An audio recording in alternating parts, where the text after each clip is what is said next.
Sports ఇంజురీస్లో మనకి ఇచ్చినటువంటి sports injuries అన్ని అంటే స్పోర్ట్స్ ఇంజురీస్లో చాలా టైప్స్ ఉంటాయి. కానీ సిలబస్లో పర్టికులర్గా ఏ స్పోర్ట్స్ ఇంజురీస్ మెన్షన్ చేశాడు, ఏ స్పోర్ట్స్ ఇంజురీ ఎక్కడ జరుగుతుంది, ఆ ఇంజురీని ఏ విధంగా గుర్తించాలి, దానికి మరొక పేరేంటి, ఆ ఇంజురీకి గల ముఖ్యమైన కారణాలు ఏంటి తెలుసుకోవాలి. సో అందులో భాగంగా ఈ స్పోర్ట్స్ ఇంజురీస్లో మీకు స్పోర్ట్స్ మెడిసిన్లో భాగంగా ముందు వీడియోలో strain, soft tissue injuries, heart tissue injuries మొత్తం క్లియర్గా మెన్షన్ చేశాము. ఇప్పుడు పర్టికులర్గా మన క్రీడల గాయాలు అంటే పర్టికులర్గా కొన్ని స్పోర్ట్స్ ఆడటం వల్ల క్రీడాకారులు రెగ్యులర్గా వచ్చేటువంటి ఇంజురీస్లో కొన్ని స్పోర్ట్స్ ఇంజురీస్ ఉండడం జరిగింది. అందులో కామన్ స్పోర్ట్స్ ఇంజురీస్ ఏంటి అనేది కొన్ని టాపిక్స్ ఇచ్చాడు, ఆ టాపిక్స్ గురించి మాట్లాడాలి. సో అందులో భాగంగా కామన్ స్పోర్ట్స్ ఇంజురీస్లో మనకి సిలబస్లో 4 ఇంజురీస్ మెన్షన్ చేయడం జరిగింది. ఒకటి టెన్నిస్ ఎల్బో, రెండోది golfer's elbow, tennis elbow, golfer's elbow, ఇంకోటి రన్నర్స్ నీ, ఇంకొకటి టిబియా షిన్ స్ప్లింట్స్ అని చెప్పి 4 మెన్షన్ చేయడం జరిగింది సార్. ఒకటి టెన్నిస్ ఎల్బో, రెండోది గోల్ఫర్స్ ఎల్బో, ఇంకోటి రన్నర్స్ నీ, ఇంకోటి షిన్ స్ప్లింట్స్. ఈ 4 ఇంజురీస్ మెన్షన్ చేయడం జరిగింది. ఈ 4 గురించి డీటెయిల్గా చెప్పాలి. తర్వాత stages of sports injury care అంటే స్పోర్ట్స్ ఇంజరీ జరిగినప్పుడు ఆ ఇంజరీ కేర్, ఆ ఇంజరీ జరిగిన వెంటనే మనం ఏ విధంగా కేరింగ్ తీసుకుంటాం అనేది ఎన్ని దశలుగా విభజించారు. ఆ ఇంజరీ జరిగిన తర్వాత ఆ ఇంజరీ కేర్ని దశల రూపంలో వివరించాలి. 3 స్టేజెస్ ఉంటాయి, ఆ 3 స్టేజెస్ గురించి చెప్పాలి. తర్వాత ఓవర్ యూజ్ ఇంజరీస్ కేటగిరీస్ అంటే మన క్రీడాకారుల్లో ఓవర్ యూజ్ ఇంజరీస్ ఎక్కువగా జరుగుతూ ఉంటాయి. ఆ ఓవర్ యూజ్ ఇంజరీస్ జరగడానికి కారణాలు ఏంటి, మెయిన్ కేటగిరీస్ ఏంటి, ఆ ఓవర్ యూజ్ కారణాలు ప్లస్ ఆ కేటగిరీస్ గురించి మాట్లాడాలి. So stages in injury care 3 stages direct గా నెంబరింగ్ అడిగితే, అలాగే ఓవర్ యూజ్ ఇంజరీ కేటగిరీస్ అడిగితే 4 కేటగిరీలు. సో మొదటి కామన్ స్పోర్ట్స్ ఇంజరీస్ 4 గురించి ఎక్స్ప్లెయిన్ చేయాలి. The next stages of injury care 3 categories చెప్పాలి. అండ్ ఇంజరీ కేటగిరీస్ 4 కేటగిరీస్ చెప్పాలి. అప్పుడు ఈ స్పోర్ట్స్ ఇంజరీస్ కామన్ కాన్సెప్ట్ అయిపోతుంది. అందులో భాగంగా first one common sports injuries. So common sports injuries లో మీకు ముందుగా చెప్పినట్టుగానే ఈ 4 మెన్షన్ చేయడం జరిగింది. డెడ్ ఈజీగా మీకు ఈ టేబుల్ రూపంలో చెప్తాను, టేబుల్ గుర్తుపెట్టుకోండి. 100% ఒక క్వశ్చన్ గ్యారెంటీగా వస్తుంది, ఈజీగా చేయొచ్చు, అక్కడ ఏమీ లేదు. రైట్, ఒక్కసారి ఈ స్పోర్ట్స్ ఇంజరీస్ 4 ఏదైతే ఇచ్చాడు సిలబస్ లో 4 పేర్లు ఒక్కసారి నా కోసం చెప్పండి. ఫస్ట్ వన్ టెన్నిస్ ఎల్బో, నన్ను చూడండి సార్, నాతో ఒక టచ్ చేయండి. ఒకటి టెన్నిస్ ఎల్బో, ఈ ఏరియాలో ఎల్బోలో అవుట్ సైడ్ అనమాట టెన్నిస్ ఎల్బో. ఇంకొకటి మధ్యలో చూడండి గోల్ఫర్స్ ఎల్బో, ఈ ఏరియా గోల్ఫర్స్ ఎల్బో. ఇంకోటి రన్నర్స్ నీ అంటే కరెక్ట్ గా నీ క్యాప్, మోకాలు చెప్పు ఏదైతే ఉందో అది రన్నర్స్ టీ టచ్ చేయండి, రన్నర్స్ నీ. తర్వాత షిన్ స్ప్లింట్స్ అంటే ఎవరో కాదు, టిబియా బోన్. ఈ మోకాల కింద ఎవరైతే గట్టిగా ఎముక తగులుతుందో ఆయన టిబియా అంటాం. ఆ టిబియానే షిన్ బోన్ అంటాం. ఆ టిబియా లేక షిన్ బోన్ లో వచ్చిన నొప్పినే షిన్ స్ప్లింట్స్ అంటాము. సో ఈ 4 మెన్షన్ చేశాడు. దాంట్లో ఒక్కసారి పలకండి sir. First one tennis elbow, second one golfers elbow, right, third one runners ని, ఫోర్త్ వన్ షిన్ స్ప్లింట్స్. ఇప్పుడు ఏ పెయిన్ ఎక్కడ వస్తుంది, ఎందుకు వస్తుంది చూద్దాం. 4 కూడా పెయిన్సే. అయితే ఆ పెయిన్స్ ని ఎలా గుర్తుపట్టాలి, ఎక్కడ పెయిన్ వస్తే అది రన్నర్స్ నీ అవుతుంది, ఎక్కడ పెయిన్ వస్తే అది టెన్నిస్ ఎల్బో అవుతుంది అనేది అడుగుతాడు. So first point tennis elbow means the pain in the outside aspect of the elbow. పలకండి ఇంగ్లీష్ లో, the pain in the outside aspect of the elbow. ముందు ఇంగ్లీష్ లో చూడండి, తర్వాత నేను తెలుగులో తర్వాత చెప్తాను సార్. ముందు ఇంగ్లీష్ లో చూడండి సార్ ఒకసారి. ద పెయిన్, అన్ని pains sir. The pain in the outside aspect of the elbow. చూడండి సార్ మళ్ళీ ఒకసారి. The pain in the outside aspect of the elbow అంటే తెలుగులో తర్వాత మాట్లాడదాం. సెకండ్ వన్ లేదా తెలుగులో చెప్తాను చూడండి సార్. మోచేయి ఉంది, మోచేయికి వెలుపల వైపు కానీ పెయిన్ జనరేట్ అవుతుంటే, మోచేయికి వెలుపల వైపు నొప్పి వస్తుంటే దాన్ని టెన్నిస్ ఎల్బో అంటారు. ఇది మనం రెగ్యులర్ గా స్పోర్ట్స్ లో ఏదో ఒక ఇంజరీ జరుగుంటుంది మీకు, కానీ ఆ ఇంజరీని ఓవర్ యూజ్ చేయడం వల్ల that leads to the tennis ఎల్బోగా మారే అవకాశం ఉంది. సో ఎప్పుడైనా సరే మోచేతిలో అనుకోకుండా చిన్న పనులు చేస్తున్నాక సరే మోచేతులు వెలుపల వైపు నొప్పి వస్తుంది అనుకోండి, నువ్వు ఆల్రెడీ టెన్నిస్ ఎల్బోకి గురైనట్టు గుర్తుంచుకోవాలి. సో ఇప్పుడు డెఫినేషన్ లో ఏం చెప్పాలి, the pain in the outside aspect of the elbow. మోచేయికి వెలుపల వైపు వచ్చేటువంటి నొప్పినే టెన్నిస్ ఎల్బో అంటారు. నెక్స్ట్ గోల్ఫర్స్ ఎల్బో అంటే the pain in the medial aspect of the elbow. ఇది outside or lateral aspect. Outside nothing but ఇక్కడ lateral aspects. Lateral అంటే వెలుపల వైపు, ఇక్కడ the pain in the outside aspect of the elbow లేక lateral aspect of the elbow. ఇక్కడ వచ్చేసరికి the pain in the medial aspect of the elbow. Medial అంటే ఏంటి? అంతర్గతంగా, ఇంటర్నల్ అంటే the pain in the internal part of the elbow. మోచేతిలోని లోపల వైపు, ఇందాక వెలుపల వైపు, ఇప్పుడు మోచేతిలోని లోపల వైపు పెయిన్ జనరేట్ అయ్యి ఆ లోపల నుంచి అదే మోచేతి దిగువ భాగానికి వెళ్తూ రిస్ట్ మణికట్టుకు వ్యాపించి మణికట్టు నుంచి చేతి వేలకు కూడా వ్యాపిస్తే అది మనం గోల్ఫర్స్ ఎల్బోగా చెప్పాలి. మోచేయి మధ్యలో పెయిన్ జనరేట్ అయ్యి మోచేయి దిగువ భాగానికి ప్రయాణించి ఈ మణికట్టు నుంచి కింద ఉన్నటువంటి చేతి వేల వరకు కూడా ప్రయాణిస్తే అది గోల్ఫర్స్ ఎల్బో అవుతుంది.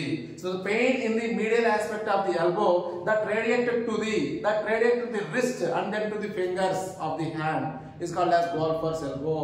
So ఇప్పుడు చెప్పండి సార్ ఇంగ్లీష్ లో ఒకసారి నాతో పాటు. the pain ఎక్కడ? in the medial aspect of the elbow. the medial aspect of the elbow. So మోచేయికి మధ్య భాగంలో నొప్పి ఏర్పడి మోచేయి దిగువ భాగం నుంచి రిస్ట్ నుంచి చేతి వేలకు కూడా ఏర్పడితే గోల్ఫర్స్ ఎల్బో. సో సింపుల్ గా ఎల్బోలో రెండు, ఒకటి టెన్నిస్ ఎల్బో, రెండోది గోల్ఫర్స్ ఎల్బో. మోచేయికి వెలుపల వైపు నొప్పి వస్తే టెన్నిస్ ఎల్బో, మోచేయికి లోపల వైపు వస్తే గోల్ఫర్స్ ఎల్బో. ఇంగ్లీష్ లో ఈజీగా గుర్తుపెట్టుకుంటే ఒకటి లాటరల్ ఆస్పెక్ట్, రెండోది medial aspect. lateral aspects, middle aspects, లేదా అవుట్ సైడ్ లేదా inside. So tennis elbow, golfer's elbow. Automatic గా మూడోది రన్నర్స్ నీ. పేరు కూడా ఉంది, నీ. రన్నర్స్ నీ మోకాలు చిప్పలో. అంటే ఇక్కడ పెయిన్, మళ్ళీ అగైన్ పెయిన్ లేక రెయిన్ అంటాం అక్కడ. పెయిన్ లేక రెయిన్ అరౌండ్ ది నీ. The pain or rain is generated around the knee. మోకాల చిప్ప చుట్టూ లేక మోకాల చిప్ప లోపల గాని మోకాల చిప్ప చుట్టూ గాని మొత్తం నొప్పిగా ఏర్పడితే దాన్ని రన్నర్స్ నీ అంటారు. So the pain or rain around the నీ. మోకాల చిప్ప లేక మోకాల చిప్ప చుట్టూ నొప్పి ఏర్పడితే దాన్ని రన్నర్స్ నీ అంటారు. అగైన్ షిన్ స్ప్లింట్స్ అంటే the pain in the shin bone. Pain in the shin bone. Shin bone అంటేనే టిబియా. సో టిబియా ఎముకనే షిన్ బోన్ అంటాం. షిన్ బోన్ లో వచ్చినటువంటి నొప్పినే షిన్ స్ప్లింట్స్ అంటారు. సో నాలుగింటికి డెఫినేషన్ చదివేటప్పుడు కొత్తగా ఎవరైనా నేర్చుకునే వాళ్ళు ఉంటే అన్ని కూడా ఈజీగా చూడండి సార్. డెఫినేషన్స్ అన్ని నేను పెయిన్ తో స్టార్ట్ చేశాను. ఆ పెయిన్ గుర్తుంటే చాలు, ఓకేనా? ఇప్పుడు చెప్పండి సార్, నాలుగింటికి పెయిన్ స్టార్ట్ చేయండి. The pain in the outside aspect of the elbow. Second one pain in the medial aspect of the elbow. Third one pain in the నీ క్యాప్.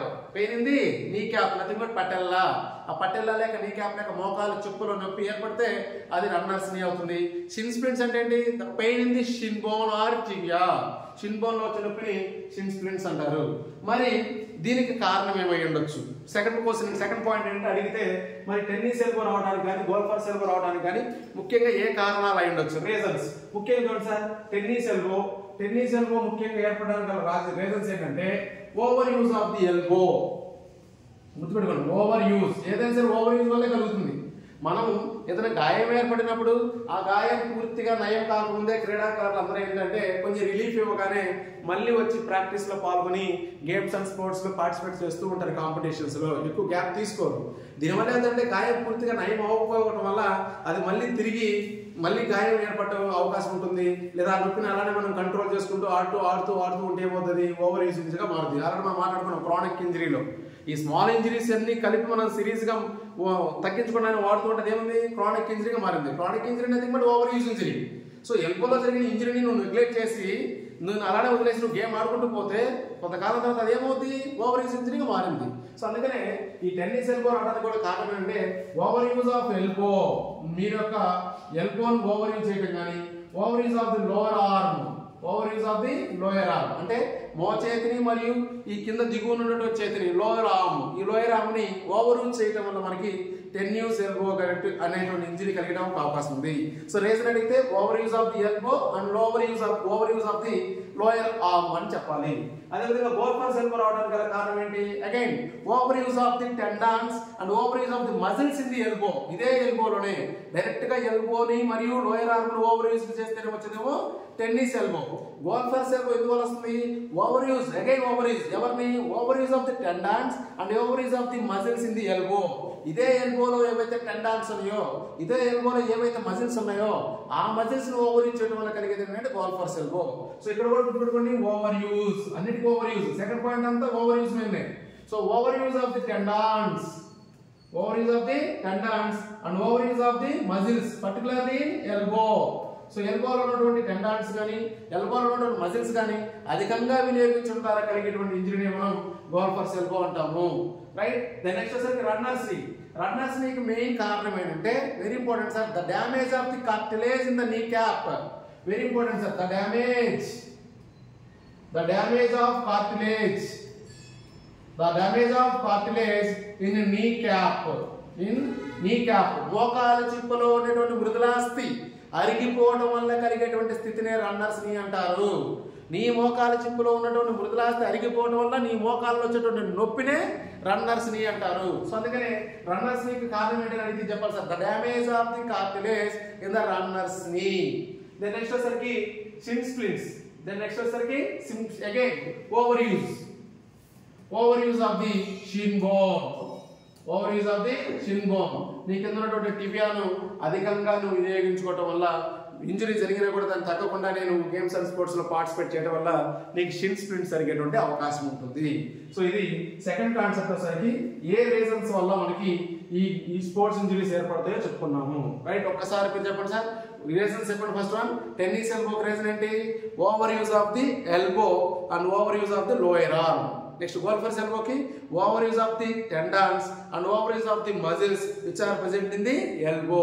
అదే మోచేతులు ఉన్నటువంటి టెండాన్స్ కానీ మజిల్స్ కానీ అధికంగా over use చేయడం వల్ల కలిగేటువంటి గాయాన్నే గోల్ఫర్స్ ఎల్బో అంటారు. రన్నర్స్ ని main very important sir, the damage of the cartilage in the knee cap. ఎందుకంటే మనకి నీ క్యాప్ లో కార్టిలేజ్ ఉంటుంది, సైనోవియల్ ఫ్లూయిడ్ కూడా ఉంటుంది.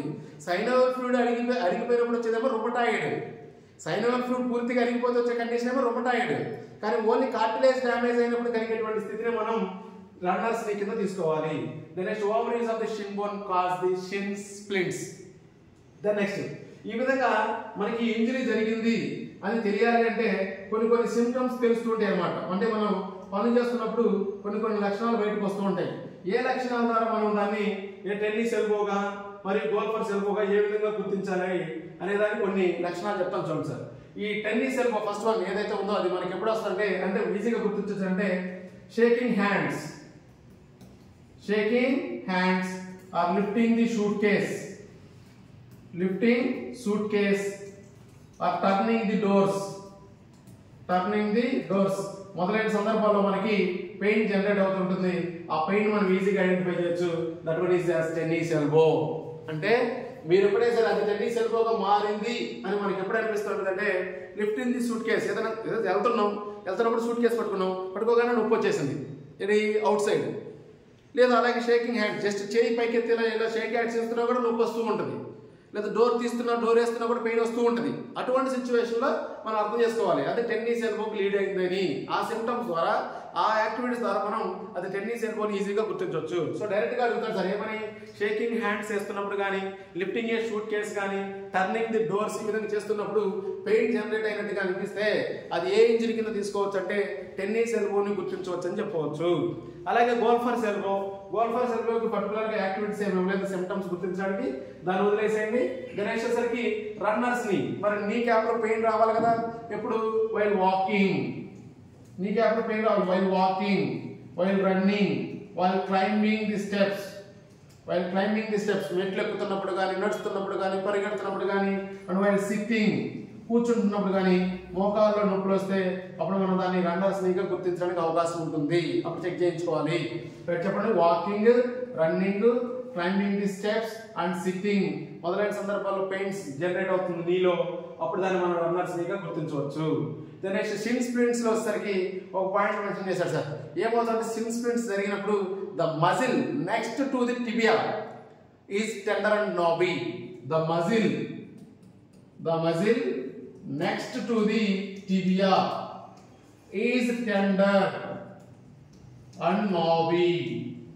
The muscle next to the tibia is tender and knobby.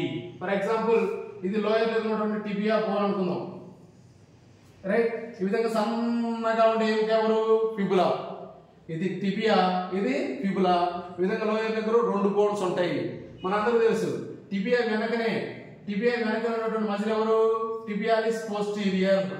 Fibula వెనుకున్న మజిల్ కాఫ్ మజిల్. అయితే the next muscle to the tibia వెనుకున్నటువంటి మజిల్ ఏదైతే ఉందో టిబియాలిస్ posterior.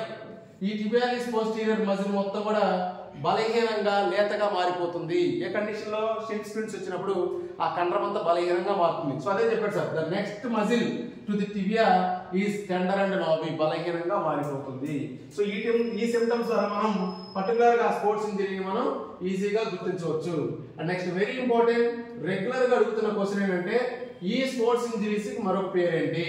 Very very important sir, చాలా ఎగ్జామ్స్ లో అడుగున్నాడు. మీరు ఖచ్చితంగా ఈ మరొక పేరు బాగా గుర్తుపెట్టుకోవాల్సి ఉంటుంది సార్. ఎగ్జామ్ లో అడుగుతుంది మరొక పేరే, సో బాగా గుర్తుపెట్టుకోండి. Right, first one tennis elbow. మీరు చెప్పండి దాని పేరు గుర్తుండాలంటే ఈజీగా చెప్పొచ్చు. టెన్నిస్ ఎల్బో అనేది పెయిన్ ఎక్కడ? అవుట్ సైడా మిడిల్ సైడా? సార్ అవుట్ సైడా ఇన్ సైడా? Outside. అవుట్ సైడ్ కాబట్టి సైంటిఫిక్ గా టెక్నాలజీ ప్రకారం లాటరలా మీడియలా? లాటరల్. So lateral epicondylitis. పలకండి, లాటరల్ ఎపికాండిలైటిస్. పలకాలి మరొకసారి, ఇదే పెట్టి sir. Lateral side outside వస్తుంది కాబట్టి లాటరల్ ఎపికాండిలైటిస్.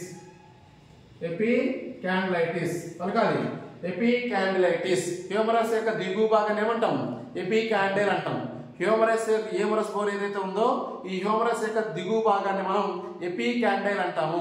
సో ఈ ఎపికాండైల్ అయిన పార్ట్ లో వస్తుంది. ఎపికాండైల్ కూడా అవుట్ సైడ్ వస్తుంది కాబట్టి దీన్ని లాటరల్ ఎపికాండిలైటిస్ అంటాం. అంటే పలకండి, లాటరల్ ఎపికాండిలైటిస్. అందుకే రేడియస్ అల్లా కింది భాగం క్యాండిలాయిడ్. అందుకే రిస్ట్ పేరు ఏం పేరు వచ్చింది? రిస్ట్ పేరు ఏం వచ్చింది? క్యాండిలాయిడ్ రిస్ట్ జాయింట్ వచ్చింది. ఇవన్నీ మనం స్కెల్టన్ సిస్టమ్ లో చూసాం. ఆ బేసిక్ రకం ఇది రాదని ఆ రోజే చెప్పా. ఇక్కడ అందుకనే హ్యూమరస్ యొక్క దిగువ భాగాన్ని మనం ఎపికాండైల్ అంటాము. అదే రేడియస్ అన్న యొక్క కింద భాగం వచ్చేసరికి క్యాండైల్ అవుతుంది. అందుకే రిస్ట్ జాయింట్ ఏమో క్యాండిలాయిడ్ రిస్ట్ జాయింట్ అయింది. ఇక్కడ వచ్చినటువంటి ఇంజరీ, ఎల్బో ఇచ్చిన ఇంజరీ ఎపికాండైల్ అయింది. అయితే ఎల్బో ఇంజరీ కూడా అవుట్ సైడ్ ఇక్కడ లాటరల్ సైడ్ వస్తుంది కాబట్టి లాటరల్ ఎపికాండిలైటిస్. కాబట్టి పాత పేపర్లను చెక్ చేసుకోండి, ఈ పదం మీద క్వశ్చన్ ఉంటుంది, లాటరల్ ఎపికాండిలైటిస్. ఇది మీడియల్ పార్ట్. ఎపికాండైల్ కూడా ఎక్కడ వస్తుంది? మీడియల్ వస్తుంది కాబట్టి ఇది medial epicondylitis. Medial epicondylitis. So ఇవి ఎంత రోజు బై హార్ట్ చేస్తే ఏమవుతుంది? Medial epicondylitis, medial epicondylitis, lateral epicondylitis. అర్థం తెలియకుండా ఏమవుతుంది? లాటరల్ అంటే అవుట్ సైడ్, మీడియల్ అంటే ఇన్ సైడ్, ఎపికాండైల్ అంటే ఎవడో కాదు, హ్యూమరస్ యొక్క దిగువ భాగమే ఎపికాండైల్. సో ఈ ఎపికాండైల్ లో లాటరల్ సైడ్ వస్తుంది కాబట్టి లాటరల్ ఎపికాండిలైటిస్. ఇది మీడియల్ సైడ్ వస్తుంది కాబట్టి మీడియల్ ఎపికాండిలైటిస్. నిన్నెవడు ఆపుతాడు? చదువు. రైట్, నెక్స్ట్ రన్నర్స్ నీ. రన్నర్స్ సరికి కరెక్ట్ గా కార్టిలేజ్ డ్యామేజ్ అవడం వల్ల జరుగుతుంది కాబట్టి దాన్ని కాండ్రోమలేషియా అంటారు. కార్టిలేజ్ కాబట్టి కాండ్రోమలేషియా. పలకండి సార్, కార్టిలేజ్ డ్యామేజ్ వల్ల జరిగే ఇంజరీ కాబట్టి కాండ్రోమలేషియా. సో కార్టిలేజ్ అంటే మృదులాస్థి, కాండ్రోబ్లాస్ట్ అంటే మృదులాస్థి కణాలు. కార్టిలేజ్ డ్యామేజ్ అవడం వల్ల వచ్చేటువంటి ఇంజరీ పేరు కాండ్రోమలేషియా. ఇది ఎక్కడైనా కార్టిలేజ్ అదే పదాలు. ఆ బేసిక్స్ తెలియదు, ఇది ఈజీగా అంతే. ఎక్కడైనా నేర్చుకునే సబ్జెక్ట్ క్లియర్ గా నేర్చుకుంటే, సబ్జెక్ట్ తెలియకుండా వర్క్ పై పదాలు చదువుకుంటూ పోయి పదాలు తెచ్చాను రాస్తే ఏం రాస్తావు? ఇదేమో ఒకటే తరగదా? కాదు కదా. కాబట్టి వచ్చిన ప్రతిసారి, వచ్చిన ప్రతి అవకాశాన్ని, వచ్చిన ప్రతి సబ్జెక్ట్ లోని ప్రతి టాపిక్ ని ఎంత డీటెయిల్ గా, ఎంత డెప్త్ గా చదవగలిగితే అప్పుడు నెక్స్ట్ టాపిక్ ఈజీ అవుద్ది. ఏమి తెలియకుండా పై చదువుకుని పోయి పై చదువుకో, ఏం పై చదువు పైనే వస్తాయి. అంటే మొత్తం చదవాల్సిందే, ఎక్కడ వచ్చినా డీటెయిల్ గా చదవాల్సిందే. సో అందుకని ఇక్కడ కార్టిలేజ్, కాండ్రోబ్లాస్ట్, కాండ్రోమలేషియా. నీకు కార్టిలేజ్ అని తెలుసు, లేదా కాండ్రోబ్లాస్ట్ మృదులాస్థి కణాలను కాండ్రోబ్లాస్ట్ అని తెలుసుంటే ఆల్రెడీ ఇదే గుర్తుపెట్టుకోవడం ఈజీయే కదా. అది తెలియకుండా ఇది ఎన్ని రోజులు బయట చేయాలిగా. అందుకని తెలిసిన పదాన్ని ముందుగానే ఎక్కడైనా సరే సబ్జెక్ట్ రూపంలో నేర్చుకోండి. సో అందుకనే కార్టిలేజ్ డ్యామేజ్ అవుతుంది కాబట్టి కాండ్రోమలేషియా. దెన్ నెక్స్ట్ వచ్చేసరికి చూడండి, షిన్ స్ప్లింట్స్ అంటే ఎక్కడ? టిబియాలో జరుగుతుంది. టిబియాలో కూడా ఎక్కడంటే టిబియా లోపల అంతర్గతంగా, అవుట్ సైడ్ కాదు, ఇంటర్నల్ గా జరుగుతుంది కాబట్టి దాన్ని medial tibialis stress syndrome, MTSS అంటారు. పలకండి, MTSS. మీడియల్ అంటే అంతర్గతంగా, ఇంటర్నల్ గా. ఎక్కడ? టిబియాలో. స్ట్రెస్ అంటే ఏంటి? Over use. అంటే టిబియాను ఓవర్ యూజ్ చేయడం వల్ల, ఆ టిబియాకి అంతర్గతంగా, మీడియల్ అంటే ఏంటి? అంతర్గతంగా. సిండ్రోమ్ నథింగ్ బట్ ఏంటంటే ఎక్కడైనా గుర్తుపెట్టుకోండి, సిండ్రోమ్ అనే అర్థం ఏంటంటే ఒక లక్షణం కాదు, అనేక రకాలైన లక్షణాల యొక్క కలయికని సిండ్రోమ్ అంటాం. ఏదో ఒక లక్షణం అయితే సిమ్టమ్స్ అంటాం. ఎక్కువ లక్షణాలు చూపించగలిగేదాన్ని మనం సిండ్రోమ్ అంటాము. అందుకే మీకు ఎయిడ్స్ లో కూడా చెప్పాను, అక్వైర్డ్ ఇమ్యూనో డెఫిషియన్సీ సిండ్రోమ్ అని. ఎందుకంటే ఎయిడ్స్ ఒక లక్షణం కాదు, అనేక లక్షణాలు కలిగి ఉంటాయి కాబట్టి ఎయిడ్స్ వ్యాధిని సిండ్రోమ్ గా పోల్చారు. అలాగే ఎక్కడైతే సిండ్రోమ్ అనే పదం వస్తే గుర్తుపెట్టుకోండి, ఎక్కువ లక్షణాలు కలిగినటువంటి స్థితిని మనం సిండ్రోమ్ గా పిలుస్తాము.